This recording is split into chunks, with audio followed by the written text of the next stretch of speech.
Hi guys, I hope that you're all having a fabulous day. Welcome back to my channel. Let's talk luxury goods I've sold and why. I've done a few of these videos throughout the years. They're some of my favorites to film, and they're also some of my favorites to watch. I love to find out why people decide to sell their pieces, especially when it comes to an item that I am looking forward to adding to my collection. Of course, not everything is going to be a forever item, and sometimes you end up falling out of love with pieces, right? And that's definitely what ended up happening to me with quite a few of the ones that I'm going to be sharing with you today. So I hope that you enjoy this video. If you do, make sure and give it a thumbs up. And without further ado, let's get started, shall we? Over the last year and a half, I sold handbags. I sold quite a bit of footwear as well as accessories. So these items are going to be in no particular order, but I figured let's begin with handbags. And the first handbag might surprise some of you. That is the Louis Vuitton Clooney Bb. Now the Clooney Bb, as many of you guys know, that handbag was on my wish list forever and a day. And when I finally added it to my collection, I was stoked. I used it all the time. I featured it on quite a few of my favorites videos. I couldn't get enough of it. I thought it was a beautiful handbag. I still think it's a beautiful handbag. I love the simplicity, and the pink interior that it had was just absolutely fabulous. Now, I might be alone on this one. If you guys feel the same way, let me know in the comment section down below. But the reason I ended up selling it is because whatever handbag I'm using for the day, regardless of the brand, I mean, it doesn't matter. I always get very giddy. Like I have the butterflies, if you will. I just kind of feel like, I can't wait to use this bag, or whatever the case may be. I get super, super, super excited. And with the Clooney Bb, in the beginning, like I said, I used it all the time. I was really stoked about it. And I had those butterflies, I had the giddiness come out, but as the months went by, that started to dwindle down little by little, little by little, little by little, to the point where I didn't have those butterflies. I didn't have the giddiness whatsoever. And quite frankly, it got to the point where when I would use the bag, I couldn't wait to switch out of it into another bag that day, or the following day I was like, oh, I can't wait to not use this bag. And to me, that's always like a telltale sign that, okay, maybe I've fallen out of love with this bag, or maybe it's not working out the way that I would have hoped, or whatever the case may be. Now, I had the Clooney Bb for a year and a half. And like I said before, I featured it on quite a few favorites videos, and I still think it's a stunning, stunning bag. But like I said before, it just... The feeling, the joy that I got whenever I would use it, it really wasn't there anymore. And I decided to part ways with it. But yeah, like I said, it's a beautiful bag. The silhouette is gorgeous. The simplicity of it, you guys know, I love simple handbags for the most part. It was just one of those bags that I fell out of love with it. But if someone were to say, what do you think about the Clooney Bb? I think it's a fantastic handbag.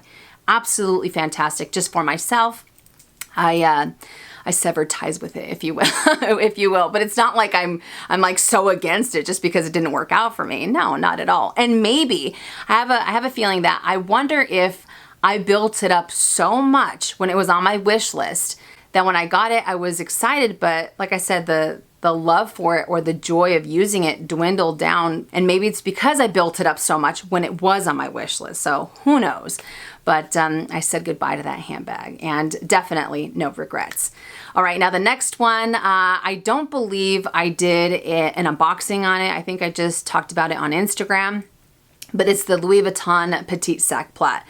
Now when the Petite Sac Plat, when I first heard about it being released, it was May of last year. I was like, oh my goodness, no way, I can't believe it. The sac plat to me is a beautiful silhouette. Again, the simplicity, I think it's gorgeous. So when they came out with the Petite, I was on board 100%, because by that time I had the Nano Speedy and the Nano No Way, and you know me with nanos and BBs and minis, I'm obsessed. And I just thought it was so cute because it's so small. It came with a detachable strap. And honestly, I love the fact that it came with a detachable strap, because the Nano Speedy and the Nano No Way didn't have that. They had them attached, right? So anyways, I digress. I was stoked. I got the bag, and I think it was the very first day. You know me, all right? I like to not push the envelope, but I like to play Tetris. I like to see just how much I can fit in a handbag, especially when it's a small one. And with the Petite Sac Plat, I think I put my phone in there, a card holder, and a key pouch. We're talking bare essentials, and I think a lipstick. One lipstick, and you know, you know how I am about one lipstick. I need more than that. I'm a lippy junkie. I need more than that. But anyways, so it was bare essentials, and I am all for, I mean, I can justify quite a few things when it comes to something that I really like, something that I think is really cute. But with the Petite Sac Plat, I couldn't justify it to save my life. That thing was way too tiny. It was like stupid cute, stupid cute, but I could not make it work to save my life. And I'm not, if it's that much work for me to try to keep something in my collection, I can't. I can't keep it just for the sake of having it. Again, you guys know, I don't want to just keep things on my shelf just because. So with that one, it was just way too small. And I felt like, I don't have very big hands. I don't know what it looks like on camera, but I don't have very big hands. Just to give you an idea, my gloves are always like an extra small to a small. And I felt like every time I put my hand in the Petite Sac Plat, I honestly thought that the stitching was just going to bust open. Like I was nervous sticking my hand in the opening of the bag because I thought for sure I was going to rip it open like Hulk or something, like reach in and pull it apart. I mean, I don't know, right? But it was not like a fun sensation because I was like, oh my God, I'm gonna rip this bag apart.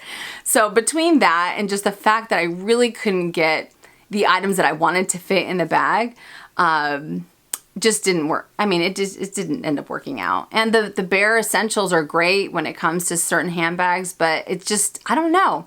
I've carried bare essentials before, but with this one, I thought like it was just like super minimal, more than I am comfortable doing. So on the cute factor, I mean, ridiculously cute, stupid cute. But as far as being functional for me and for my lifestyle, no way. I couldn't keep it just for the sake of it. So that one I think I had it, I want to say maybe a month and a half, something like that. But yeah, it didn't end up working out. The next one is the Louis Vuitton Mini Deville. With this bag, I had it for, I want to say a handful of months. The main reason why I ended up selling it is because I got it right around the time that Edward got his first seizure. So every time I'd use the bag, it just kind of reminded me of that dark time in September. And it just didn't bring me any joy whatsoever. Again, because it just went back to that. So that's really the main reason why I ended up selling the handbag. Just had bad memories attached to it. Now on that same note, I also noticed something else that I wasn't too fond of. Again, it could be that it was magnified because of the bad memories that were attached to it. So just keep that in mind. But with the Mini Deville, I was really excited about it because, like I said, it had a lot of different features that I felt might end up working out for my lifestyle. I love the fact that the Mini Deville, even though it was a mini, it was actually quite spacious. I would say it's right along the same lines as the Alma Bb, because the Alma Bb, some people might think that it's really small and you can't fit anything, but that's definitely not the case. It's a lot more spacious than people might think. So it's along the same lines, the Mini Deville. So very spacious. I loved the fact that it came with a removable, adjustable crossbody / shoulder strap. I thought it was awesome. It gave it a lot more versatility than some of the other nano pieces like the Speedy or the Noe, because of course those straps are attached to the handbag. One thing I will say that I did not like was the placement of the luggage tag. I don't know why Louis Vuitton put it smack in the middle of the handbag. I felt like it was so awkward. And I do have a silly theory. I wonder if Louis Vuitton got so many people asking about luggage tags, because back in the day you can go into the boutique and either buy a small or a large luggage tag, kind of like the one that's on the Speedy. And that was it. And they stopped doing that. So I wonder if they got so many people asking about luggage tags that they thought, fine, you want luggage tags, you got luggage tags. And they ended up adding it to all of these handbags. I think at the time with the Mini Deville, there were 3 or 4 other silhouettes that were released that also had the luggage tag. So Just a silly theory of mine that maybe they're like, fine, you want them? We're gonna add them on everything. So when I got the bag, I took off the luggage tag and I ended up replacing it with a lock. I thought that the lock looked a lot better. But another thing that I will have to mention about the mini Deville, and again, it could be because of the bad memories that are attached to it that didn't allow me to enjoy it the way that maybe I would have had they not been attached to it. I've never really been too fond of camera style handbags or the silhouette. I do think that they're beautiful, but I'm not too fond of where some of the fashion houses end up putting these straps on the bag. They end up putting it right in the middle, and whenever you go to use the bag, it ends up swaying back and forth, or sometimes it ends up just kind of turning all the way around, and if you don't end up zipping up your handbag, all of your items can end up flying out. And that's actually what ended up happening to me, only the bag was still on my body when it ended up kind of like flipping over and some of my items spilled out. So it's kind of one of those things that I wondered if it would end up working out for me because like I said before, it had a lot more pros than cons, and I was really stoked, but ultimately it didn't end up working out the way that I would have hoped. And as I said previously, it could be the bad memories attached to it. It could be a combination of the memories and the fact that it kind of has that silhouette where it can end up just kind of, you know, going up and down. Do you guys hear Theo? He's he's dreaming right now. But anyways, so needless to say, that bag is no longer in my collection, but I thought it was super cute. The next handbag is the Louis Vuitton Berkeley in the Demi Azur. If you guys watched my discontinued handbags that are on my radar video last year, you guys know that handbag was pretty up there on the list, and I was able to add the handbag to my collection January of this year.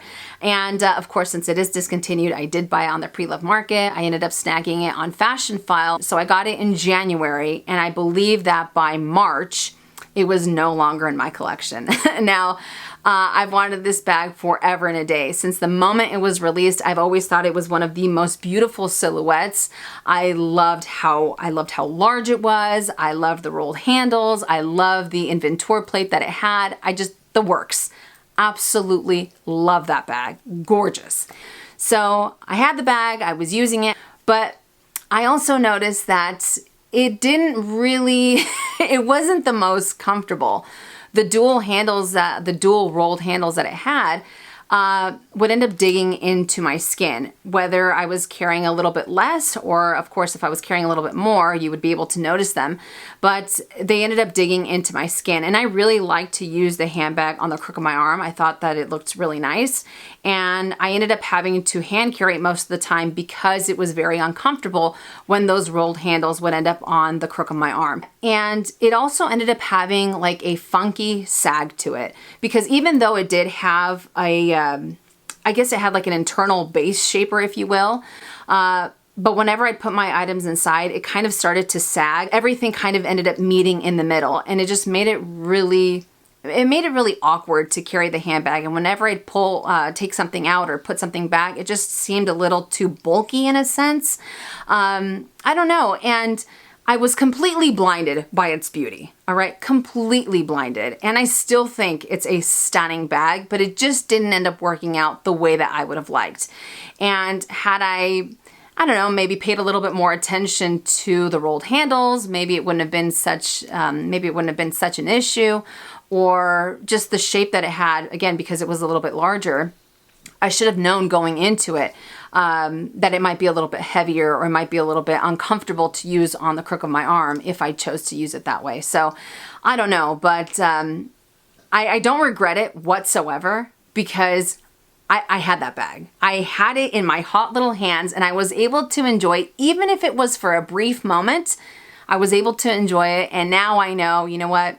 It didn't work out. I would rather say it didn't work out, but at least I give it a shot instead of sitting there wondering if it would ever end up working out for my lifestyle. But yeah, by by March. I didn't really, I didn't waste a lot of time with getting rid of that bag, but it was absolutely beautiful nonetheless. The next item is technically a small leather good, but I ended up using it as a handbag. That is the Gucci Petite Marmont wallet on chain in the fuchsia leather with the gold hardware.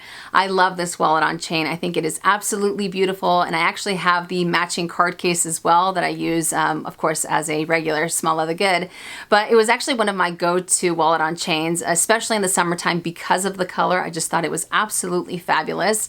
One thing I will have to say, actually two things I'll have to say about the Petite Marmont wallet on chain that I have always appreciated is the fact that, number one, it does come with a removable chain. And that to me, it gives it so much more versatility than the majority of other wallet on chains out there. That way you are able to maximize your space when it comes to a smaller handbag, if you will. And like I said, it gives you versatility, so that way you can either use it as a handbag, you can use it as a clutch, you can use it as a wallet inside of your larger handbags, what have you. You have a lot more place, so I think that's wonderful. And it was very spacious. For it being a wallet on chain, I felt it was very, very spacious, more so than other fashion houses out there as well. Another feature that I was always a big fan of is the fact that it came with a built-in mirror. I loved that. It definitely stood out that it came with a built-in mirror. I don't know what it was, but I thought it was absolutely fantastic. Now with this one, like I said before, it was one of my go-tos. I love the color. I actually just ended up not necessarily falling out of love with it, but I just noticed that I wasn't using it as much as when I first got it. And I'm absolutely okay with that. You know, I had my fun. We had our memories. It's almost like I was breaking up with it, but we left on such good terms as friends. I don't know. But I definitely recommend the wallet on chain. I think it's, or the Petite Marmont wallet on chain. I think it has a phenomenal price point, especially for when it comes to that type of style of bag. And the leather on the Petite Marmont is incredible. I never experienced any color transfer. I didn't have any pop stitches or anything like that. It was just in beautiful condition the entire time that I had it. And like I said, I had it for, I want to say a couple of years, if not 2.5 years, almost 3, somewhere along those lines.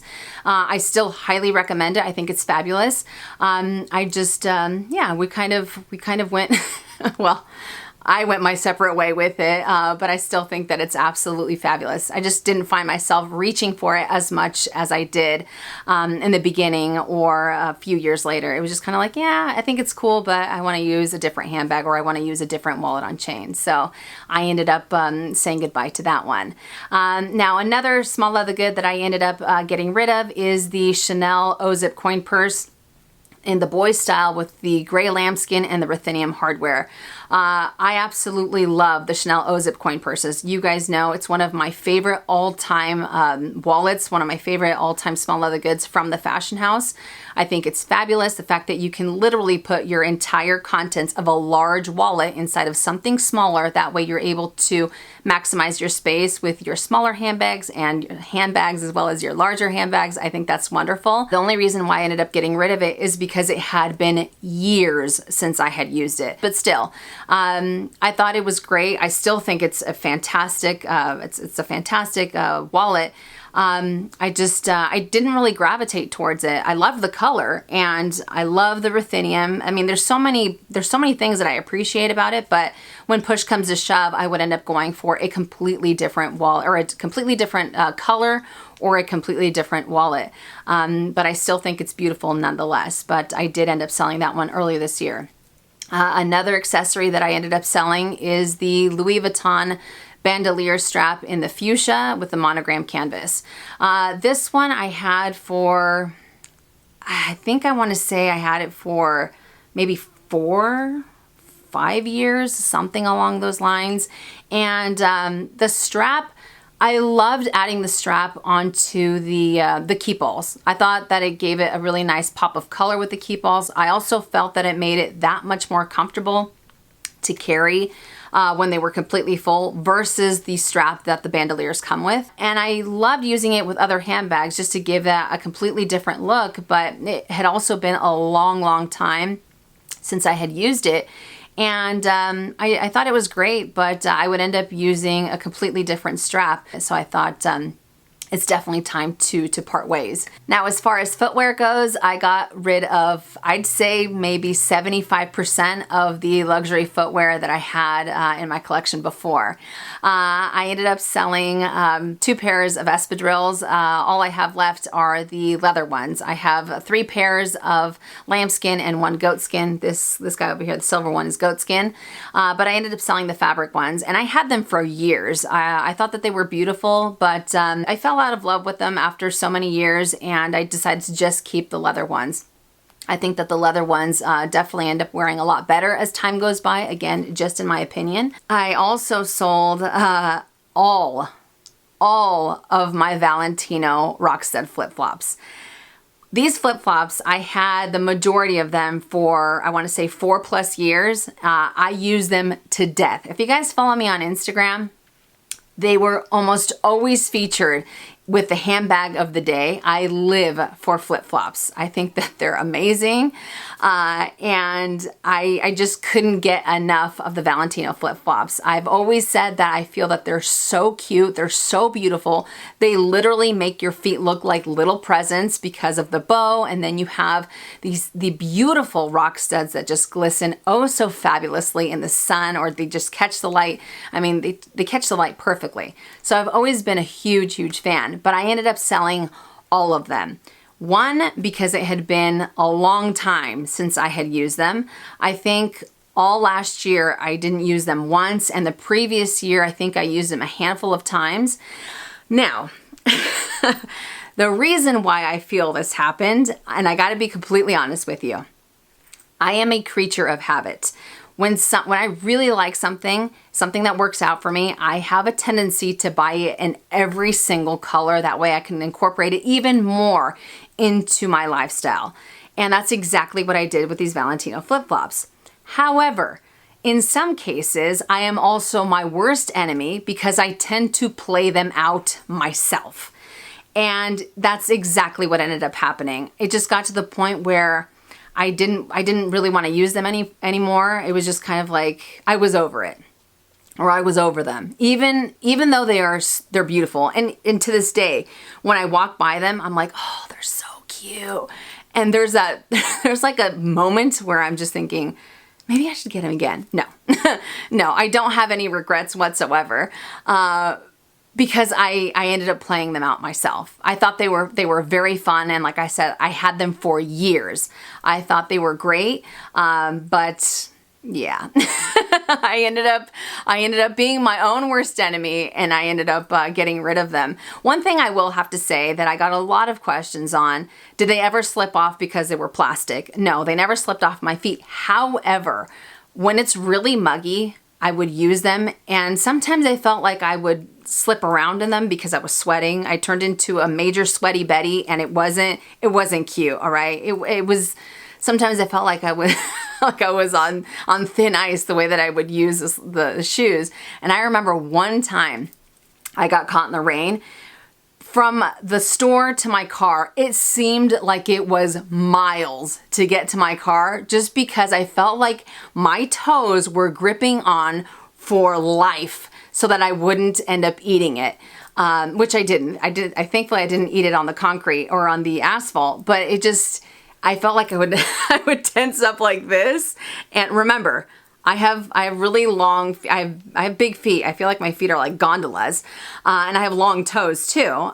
So I felt like my toes were holding on to the bottom of the sandal, just kind of going like this, like don't fall off, don't fall off. So they can be somewhat tricky if you live somewhere where it's very humid, or if you end up getting caught in the rain, and if you you don't want to eat it like I did. Not saying that you would, but anyways, it wasn't very fun. But yeah, I just ended up playing them out. Absolutely beautiful, gorgeous, gorgeous sandals, but yeah. I ended up parting ways. And I also ended up selling my Valentino Rockstead heels. I don't know if I've told you guys this before. I don't think I made a video on it. It's been a long time since I've done one of these types of videos, but I ended up selling those as well. You guys know I am not a heels person whatsoever. I do have pairs of heels, and I've had some in the past. but I just feel a lot more comfortable when it comes to flip-flops and sneakers. Sneakers are like my life. But with the Valentino Rocksteads, I don't know. I didn't really use them as often as I would have liked, and whenever I'd go to use them, I wanted to switch out of them. As soon as I got the chance to get out of those shoes, I would. I would have to say that they're some of the most comfortable heels I've had, you know, in my wardrobe. When it comes to heels in general, again, those Rocksteads are they're just stunning. Absolutely stunning. But I didn't really get the use out of them that I would have liked. And I don't know if it's because of those same Rocksteads that they had that I feel like it made them a little bit dressier. Even though I feel like with those you can dress them up and dress them down. I think for me personally, I prefer just black pumps or black heels. I think that those are a lot more universal. As gorgeous as they were, I just definitely end up preferring other types of shoes or just black heels that don't have any other bells and whistles, but the bells and whistles are absolutely stunning. Absolutely stunning. I'm not trying to take that away from them whatsoever. Now, the last pairs of shoes that I ended up selling are the Gucci Princetown loafers. I got rid of them in the red hibiscus or the hibiscus, and I also got rid of them in the silver glitter. I know. I have the pink ones left in my collection or in my wardrobe. Now, the red ones, I was obsessed with them. I use them so incredibly much. I think that the red is just absolutely gorgeous. And they were insanely comfortable. I never had any issues as far as like getting blisters or anything like that when it came to the Gucci Princetown loafers. And I remember that when I was doing research about possibly adding them to my wardrobe, because for the longest time I didn't understand the hype. I thought people were just making it up or just, I don't know. But once I got my first pair, I was hooked. I thought they were great and I understood why people were so fond of them. But anyways, I remember that people had said that with the Princetown loafers, as time goes by, the wrinkles end up getting a lot more intense and some people are turned off by that. And I knew that going into it. I knew that that's a possibility that would end up happening. I was still okay with it. Well, needless to say, as time went by, those same wrinkles that I was okay with before I had them ended up bothering me when I had them. I don't know what it was. I just felt like they didn't appeal to me anymore once they started to get a lot of those wrinkles. And it got to the point where even when they were just flat on the floor, the wrinkles were just a little too intense. And it might seem a little bit shallow to think that about a shoe, because obviously a shoe, you're going to use it. It's not going to look perfect every time you put it on, especially when it has that type of style that, you know, as soon as you bend down or what have you, it's going to have they're going to have those creases. I knew that, completely knew that. I was prepared for it. But yeah, those same wrinkles ended up bothering me as time went by. Now, as far as the glitter ones, I bet you never thought you'd hear me say that, right? That I would end up getting rid of anything with glitter. But I did. Again, if you were to go back and watch my unboxing video of them, I said that I was going to wear them with everything and anything. I wasn't going to baby them because of the glitter. A lot of people said that sometimes the glitter ends up falling off. Well, I didn't use them enough to have the glitter fall off. I never had that issue. But yeah, I'd end up going for a different shoe because I loved the way that they looked. And when I'd use them, I'd sit there and I'm like, oh, they're so sparkly. The magpie in me definitely came out. But I don't know, whenever I'd go to like put them on with my outfit, I didn't really like the way that it looked together. I felt like it looked kind of out of place. And I feel like kind of like with the Valentinos, I feel like you can dress them up and dress them down, but I had a really difficult time incorporating them into my wardrobe. It definitely wasn't what I thought it was going to be. And even though I was, I guess you can call me delusional because I thought, oh yeah, they'll be fantastic. I'll use them all the time. No, definitely not. That wasn't the case. So I ended up selling them. But They were absolutely beautiful. One thing I will have to say that when it comes to footwear, I never, well, I don't think of any luxury goods as investment pieces. I've never felt that way. I know a lot of you might disagree. But when it comes, especially when it comes to footwear, I have never expected to get what I ended up paying for it. Because when it comes to footwear, of course, it's being used and you have to find someone that has your same size and also wants that particular color. So I feel like with footwear, it's always a little bit, it's a little bit harder when it comes to resale prices or when it comes to getting any type of money back. So I always tend to look at it as a bonus, if you will. I was able to enjoy them or not enjoy them for however long I had them. And it's just, I chalk it up to one of those things that I love them, I got my use out of them, or it kind of taught me a lesson in to not go for this type of style of shoe ever again because of X, Y, and Z. So that's kind of how I see footwear when it comes to selling them, or luxury footwear when it comes to selling them. I have never expected to get what I ended up paying for it. At all. I also want to say something as far as selling items. I have never experienced seller's remorse. I am very, very happy about that. And the reason why I feel I have never experienced seller's remorse is because whenever I feel like something either is a dead giveaway that I no longer enjoy it when I use it, I tend to, it might seem a little bit silly, but I do tend to have like a list of pros and cons, and depending on the pros and cons that it ends up being on the chopping block. And what I often like to do is I like to take out that item for one last spin. Whenever I do that, it really helps to pinpoint what I like about it and what I don't like about it. And I would have to say that 99.9% of the time, it solidifies that I'm going to be selling this item because of the cons on the list or what have you. I think there's only been one item that I have taken off of the chopping block because I ended up taking it for one last spin and I changed my mind. But for the most part, I feel like when I take it out for that last spin, it kind of, like I said before, it solidifies how I feel about the item. And it's also my way of kind of saying goodbye to it and making my peace with it that it didn't end up working out. And again, chalking it up to a lesson learned, which, I mean, it's not always like pleasant when you lose money on anything, right? But I still chalk it up to a lesson learned of why this wouldn't end up working out for me in the future.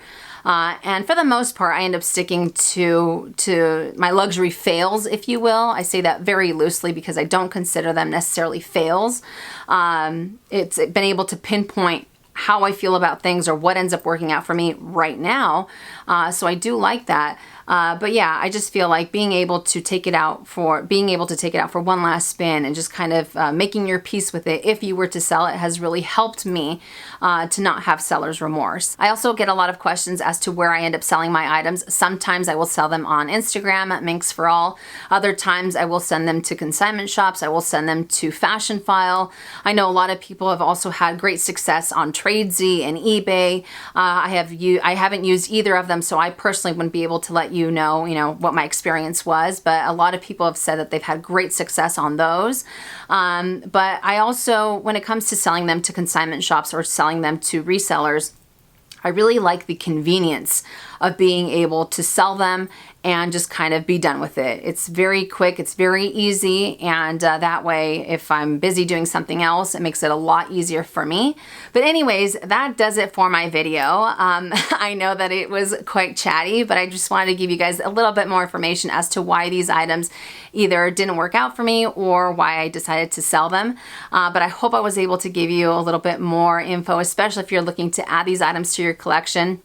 And it's always a matter of personal preference. If something speaks to you or if something doesn't speak to you, or if it, if you fall out of love with it, so be it. It's your collection. It's not like you owe anybody an explanation anyways, because sometimes our tastes change. What you loved 5 years ago, you might not be so fond of 5 years down the road.